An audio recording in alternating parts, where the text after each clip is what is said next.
The common currency thing is a sad one, but again, it's, as you rightly put it, it's as a result of the influence of external interests on their colonial regimes that they had here. In fact, at one of our sessions in Cape Verde, one of the members of parliament from the Francophone countries rose up during the session and said, "Let us speak the truth, my brothers from the Francophone region. You know, because our CFA is tied to the treasury of France and the payments that our countries make to France, there is no way they will allow the ECO project to succeed.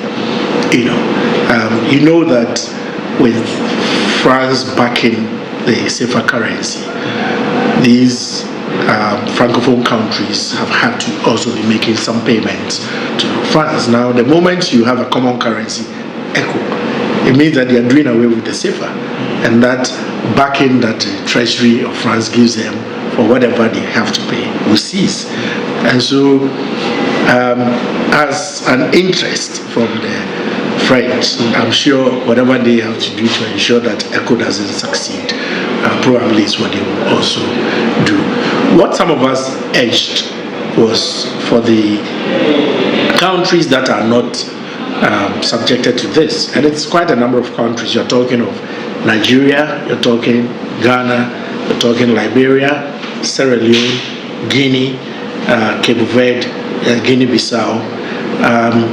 That's about 7 or 8 out of the 15 countries, and we could come together and have a parallel currency to the CFA and use this currency amongst ourselves and start getting strong. Interestingly, when you take Ghana and Nigeria together, our economies are probably much bigger than the rest of the economies put together.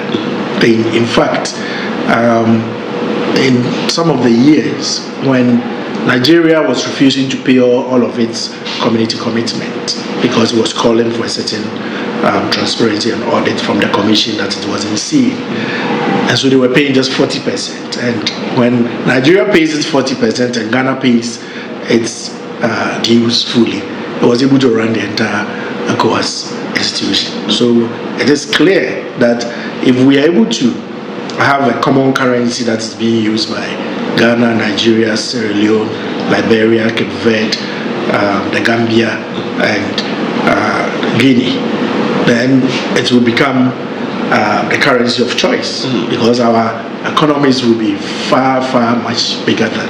And you've seen how stable the Naira has been over the years.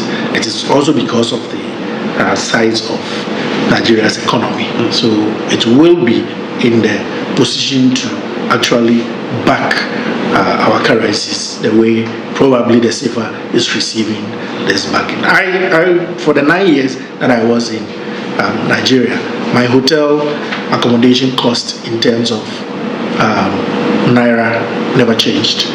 The cost of transportation never changed. The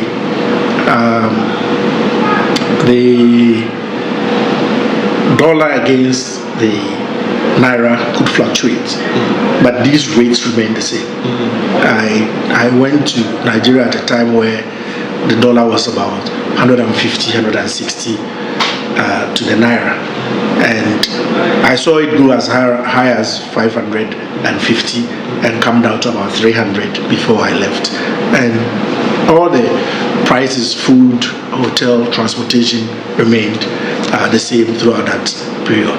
So it is clear that if you have the size of economy and population that Nigeria has, and you add on Ghana and others, we could really be able to begin to see some stability in terms of our fiscal issues. So I would think that just pushing for a unified ECO across all the states may elude us in the near to medium term. But if we put it in our minds that there are some countries that can begin to actually use a common currency other than the CFA or ECO, it will eventually be doable. Thank you very much. It's been nice talking to you on our Fredrick conference.